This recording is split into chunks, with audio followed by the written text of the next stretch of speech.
Good afternoon, students. We are here today again to continue with the part 3 explanation of the lesson The Winter's Tale of 16 Tales from Shakespeare.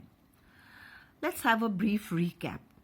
By now you have studied that King Leontes had put his queen Hermione into prison by putting a blame that she was having an affair with his friend King Polixenes.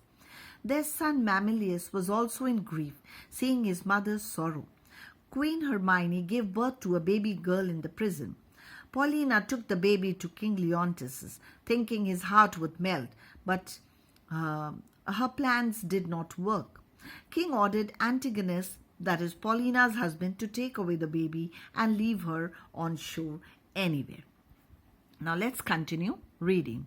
The child was dressed in rich clothes and jewels, for Hermione had made it very fine when she sent it to Leontes, and Antigonus had pinned a paper to its mantle with the name of Perdita written thereon, and words obscurely intimating its high birth and untoward faith.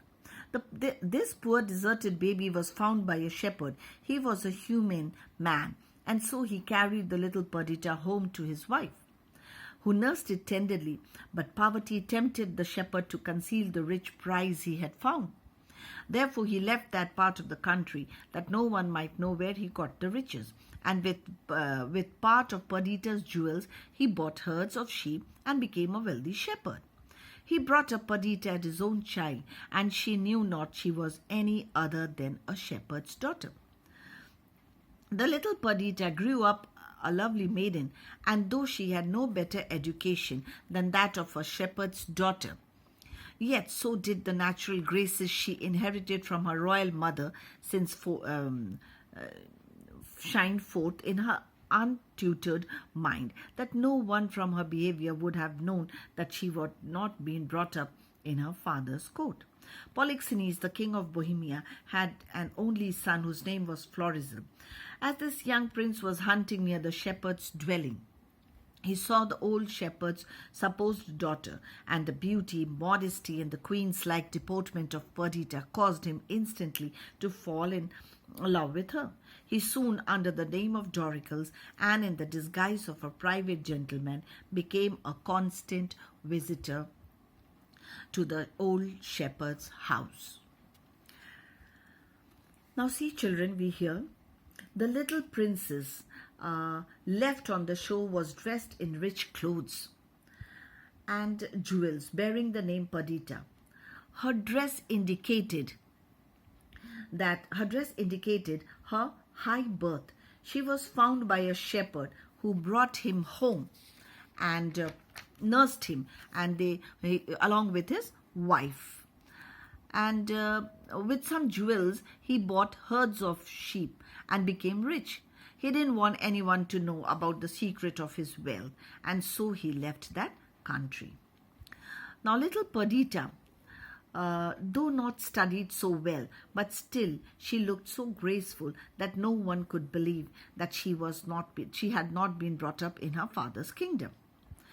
And Polixenes also had an only son named Florizel, who, while hunting, saw Perdita and fell in love, seeing her beauty, modesty, and queen-like behavior and conduct. He had disguised, hidden his identity and made himself like unrecognizable, and wore clothes like an ordinary man. And he came to the shepherd's house very regularly. Now let's continue reading.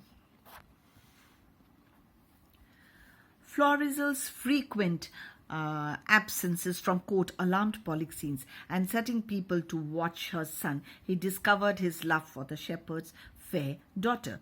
Polixenes then called for Camillo, the faithful Camillo who had preserved his life from the fury of Leontes, and desired that he would accompany him to the house of the shepherd, the supposed father of Perdita. Polixenes and Camillo, both in disguise, arrived at the old shepherd's dwelling while they were celebrating the feast of sheep shearing, and though they were strangers, yet at the sheep shearing, every guest being made welcome, they were invited to walk in and join the general festivity. Nothing but mirth and jollity was going forward. Tables were spread, and great preparations were making for the rustic feast. Some lads and lasses were dancing on the green before the house, while others of the young men were buying ribands, gloves, and such toys of a peddler at the door. While this busy scene was going forward, Florizel and Perdita sat quietly in a retired corner, seemingly more pleased with the conversation of each other than desirous of engaging in the sports and silly amusement of those around them. So here we see, children, that King Polixenes and no, Polixenes had become conscious of his son's absence, because every day he used to go hunting out. So he had some, sort of suspicion, and his absence from the court, and instructed a few people of the court to find out the truth, and came to know about his son's love. He and Camillo both disguised themselves and went to shepherd's house at the feast of sheep shearing day. That means a day when they shear, that is, they cut, they shave off some wool off the lamb. Everybody was in a festive mood, and everybody was in a happy mood. Great preparations were being made for this rustic means. That means rustic feast here means rural. And people were busy buying things. Meanwhile, Florizel and Perdita, both of them, they sat in the corner, and they were very pleased and happy in their conversation among themselves, rather than enjoying the feast.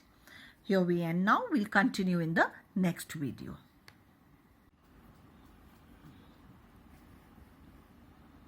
We continue, children, reading. The king was so disguised that it was impossible his son could know him. He therefore advanced near enough to hear the conversation.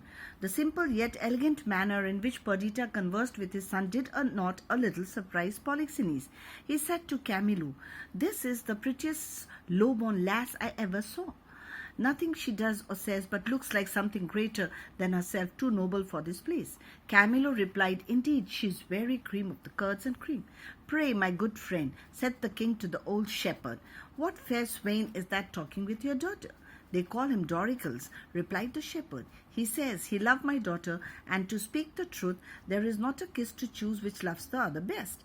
If young Doricles can get her, she shall bring him that he little dreams of," meaning the remainder of Perdita's jewels, which after he had bought herds of sheep with part of them, he had carefully hoarded up for her marriage portion. So we see that King Polixenes and Camillo had so disguised, themselves. That means they had changed their dress, so that nobody could recognize Polixenes as the king. That even Florizel could not make out that he was his father. Polixenes went close to hear what they were speaking. But King Polixenes went to what the conversation was, and came to the conclusion that Perdita was really a very worthy girl, and that she proved herself much nobler than the place she belonged to at the present moment. Camillo also accepted it. Polixenes asked the shepherd who the swain, that is, who the boy was to whom she was talking. Shepherd replied that he was Doricles, because Florizel had not disclosed his name. He had said, he told his name as Doricles. And so he said, as Florizel, because, and loved his daughter. So, and his daughter too loved him very much. Shepherd disclosed the fact that if he married his daughter, he would get the remaining part of the jewel saved from Perdita's wedding. Then let's continue reading. Polixenes then addressed his son. How now, young man, said he. Your heart seems full of something that takes off your mind from feasting. When I was young, I used to load my love with presents. But you have let the peddler go and have bought your lass no toy. The young prince, who little thought he was talking to the king, his father, replied, Old sir, she prizes not such trifles. The gifts which Perdita expects from me are locked up in my heart. Then, turning to Perdita, he said to her, Oh, hear me, Perdita, before this ancient gentleman, who it seems was once himself a lover. He shall hear what I profess. Florizel then called upon old strangers to be a witness to the solemn promise of marriage which he made to Perdita, saying to Polixenes, I pray you, mark our contract. Mark your divorce, young sir, said the king, discovering himself. Polixenes then reproached his son for daring to contract him to this low-born maid, calling Perdita shepherd's brat, sheep hook, and other disrespectful names, and threatening if ever she suffered his son to see her again, he would put her and the old shepherd, her father, to a cruel death. The king then left them in great wrath and ordered Camillo to follow him with Prince Florizel. So we see that Polixenes asked his son about his love for the girl and not joining the feast that was going on where everybody was enjoying. He also told her that he should have gifted her something. He also told his son that he should have gifted something from the peddler. That means the hawkers and all, which were selling nice ribbons and bands and all over there. In reply to Florizel said that she, that is Perdita, does not care of such trifles. Trifles here means, children, things of little importance. But she expects his love, and which is in his heart. Then Florizel makes Polixenes, not knowing to him to be his father, a witness, and professes that he wishes to marry Perdita. But it was a surprise when Polixenes told him to divorce. It was a bolt from the blue, when he further blamed him to wish to marry a low-born girl, maid, and humiliated Perdita, calling her disrespectful names, and warned her if she asked his son to see her again, he would put her and her father also to death. And in anger, King Polixenes went away with Camillo back to Bohemia, and he took Florizel also along with him. So here we end this session. We'll continue in the next class. Have a nice day, children.